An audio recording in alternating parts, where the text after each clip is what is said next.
Nako po, eto maganda kong pag-usapan at reaksyonan po mga kabida.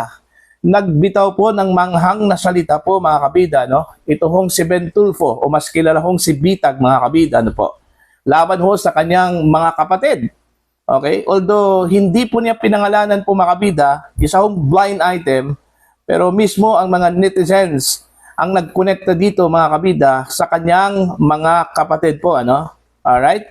Now, ito po ay tila may connection pa rin sa mga nagganap dyan po sa Senado, mga kabida, po. Alright? Ito, babasahin ko muna. Ito hong article po ng balita ngayon, po. Blind item ni Ben Tulfo. Tila pinatatamaan ang kanyang mga kapatid. Netizens nagkonekta ng mga pangalan matapos ang kanyang komento, mga kabida.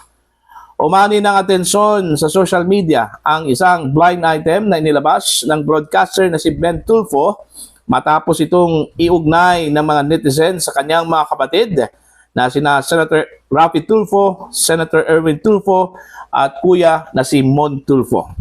Sa kanyang Facebook post, naglabas si Ben Tulfo ng isang blind item na may mga katagang nagmamagaling, nagmamarunong, lalaking marites, chismosong kuyang, in denial syndrome, tumatandang paurong, mga matalik niya na kaibigan noon, kontra-mortal niya ngayon.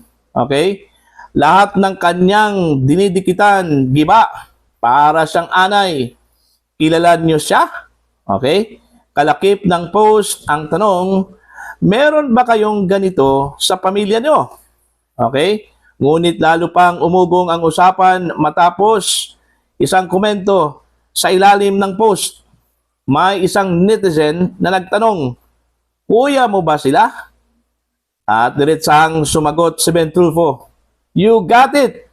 Yung gurang na Tulfo at yung dalawang sunod-sunurang senador na Kengkoy at Kumag na mag-utol, ipabitag nyo. Ayon. Dahil sa naturang sagot, maraming netizen ang nagpalagay na ang tinutukoy na gurang na Tulfo ay si Mon Tulfo, habang ang dalawang sunod-sunurang senador ay sina Senator Raffy Tulfo at Senator Erwin Tulfo. Gayunman, walang tahasang binanggit na pangalan si Ben Tulfo sa mismong blind item posts.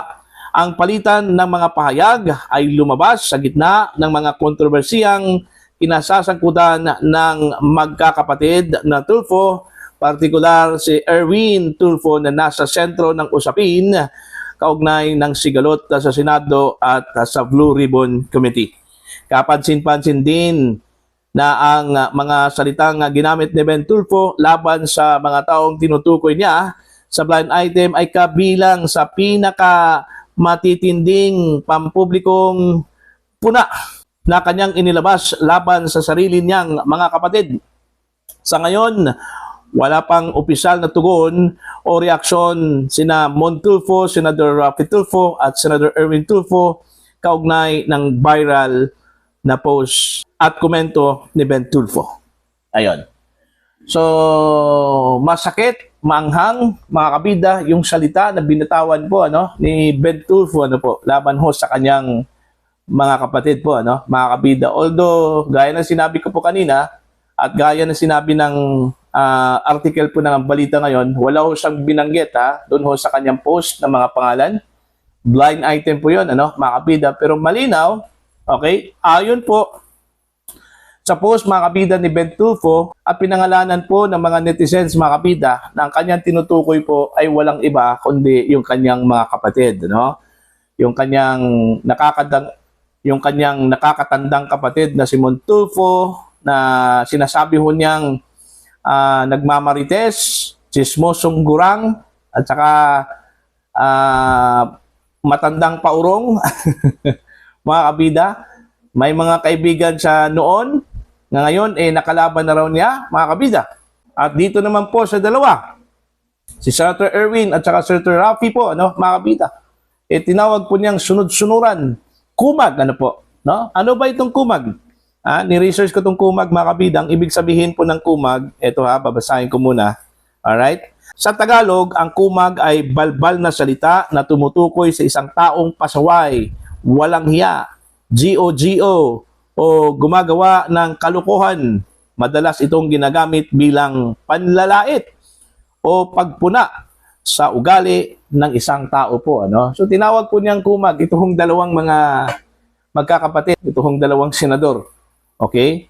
Senator Erwin at saka itong si Senator Raffy Tulfo po, ano, mga kabida. Actually, matagal ko nang naririnig po, ano, mga kabida, na medyo hindi po magkakasundo itong tatlo, ano, o apat pala, no, mga kabida. Isang Tulfo versus tatlong Tulfo. Medyo hindi ho magkakaintindihan po, mga kabida, itong si Ben at laban ho sa kanyang tatlong mga kapatid po. Although noon, magkakasundo ito, mga kabida, kasi naalala ko po, may programa po ito, ano, sa TV5 noon, itong si Ben Tulfo, Raffy Tulfo, at saka si Erwin, ano. In fact, at dito nga, dun sa kanilang program po, mga kabida, ay T3, ano. Okay, pero I don't know kung bakit po nagkaganito yung kanilang relasyon po ngayon, ano, mga kabida. Kasi itong si Ben, mga kabida, although tinawag po ito na parang black sheep daw sa kanilang pamilya, no? Pero sa tingin ko po, parang hindi eh. Mas matino ito, ano? Kaysa dito ho sa iba pa niyang mga kapatid eh. Okay? Mga kabida. Ako personal ko lang obserbasyon po, ano? Kasi nanonood din ako sa kanyang programa po, ano? Itong Bitag, mga kabida. Although, kung pakikinggan mo si Ben, parang ano eh, parang hambog, ano? Yung dating, ano? Pero meron naman pong sinasabi, ano, mga kabida. Okay? Ito hong si Ben Tulfo, ano? Kasi mas pinupunan niya yung mga galawan po ng kanyang kapatid, ano, mga kabida, na sa tingin po niya ay mali. Hindi po niya kinukinsinti, ano, mga kabida, yung kanyang mga kapatid eh. Although, marami ho tayong nakikita na mga magkakapatid po, mga kabida, okay? Kung meron pong kasalanan po yung kanilang kapatid, ikinukonsinte. Pero ito, hindi. Binabanatan po niya. Okay? Minsan, pinoprotektahan po niya, no? Makabida. Okay? Pero may mga pagkakataon na binabanatan po niya, ano? Ito hong kanyang mga kapatid. Okay? Although, naintindihan natin na hindi ho maganda yung kanilang relasyon, mga kabida, pero na may mga pagkakataon din na naobserbahan ko din, mga kabida, na parang objective lang po itong si Bitag, ano? Itong si Ben Tulfo, ano po, mga kabida. Okay? Now, anong implikasyon dito, mga kabida, sa pagpuna po ni Ben Tulfo sa kanyang mga kapatid, ano? Dito sa political career po, ano, ng kanyang dalawang mga kapatid na senador. Alright? Hindi naman po lingid sa kalaman po, ano, mga kabida, na itong dalawang mga senador, dating mga broadcaster to, ano, mga kabida. Okay? May manghang din na salita laban ho sa kanilang mga kinalaban noon, ano, mga kabida, sa kanilang mga programa, ano.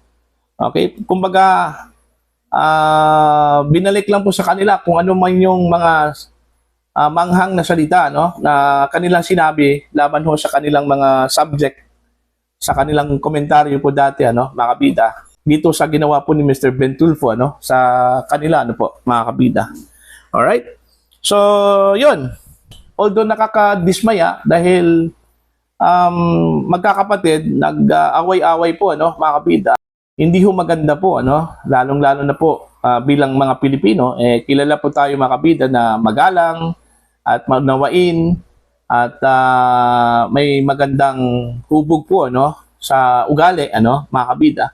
Pero dito ho sa pamilyang Tulfo, tila hindi po nagkakasundo, ano, mga kabida, ano po.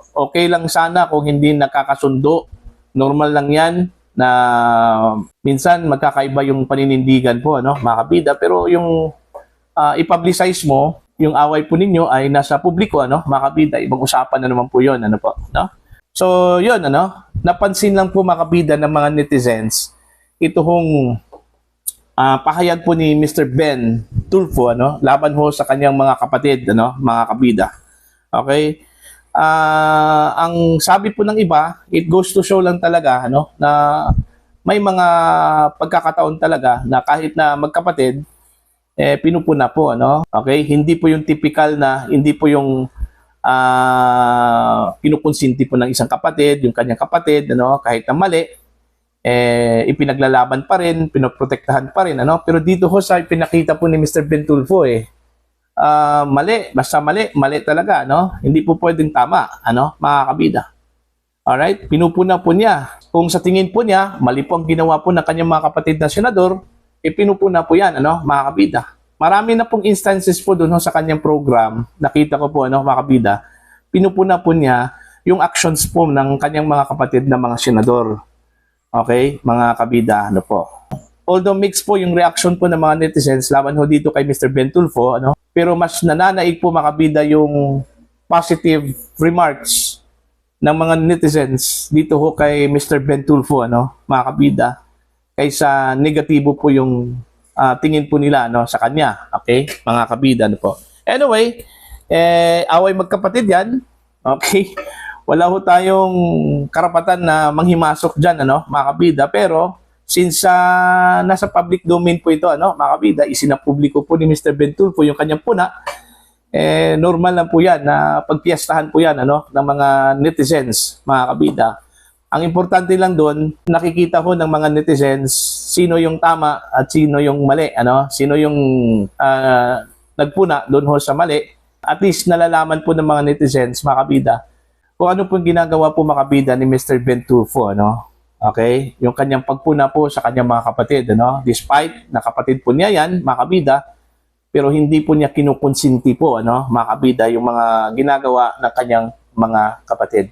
Pero dito sa ipinakita po, ano, like for example, dito ho kay Senator Erwin Tulfo, ano, yung kanyang asal po, mga kabida, parang ang dating po, hambog, ano, nung sinabi po niya, mga kabida, na bitbitin po niya, okay, ang sino man pong mga senador na gagawa po ng pagdinig outside dito ho sa Blue Ribbon Committee hearings, ano, mga kabida. Meron nga siyang pinatamaan doon, ano? Ito hong si SP Cayetano at maybe ito hong si Rodante Marcoleta po, ano, mga kabida. Kung saan po ay binatikos po ng mga netizens yung kanya hong salita, ano, mga kabida.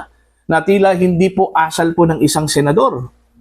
Tila asal po ito, mga kabida, ng isang gangster, ng isang sanggano, ano, mga kabida. Mantakin nyo, isang honorable senador po, pero nakuha po niyang banggitin po, ano, yung mga salitang kwekwilyuhan, yung bitbitin, ano, palabas, mga kabida, okay, mula sa session hall. Asal ba yun ng isang senador, ano, mga kabida? Unparliamentary yun. Okay, sa totoo lang po, ano, mga kabida, it was unstatesman-like attitude o behavior, ano, mga kabida. Okay? So, yun, ano?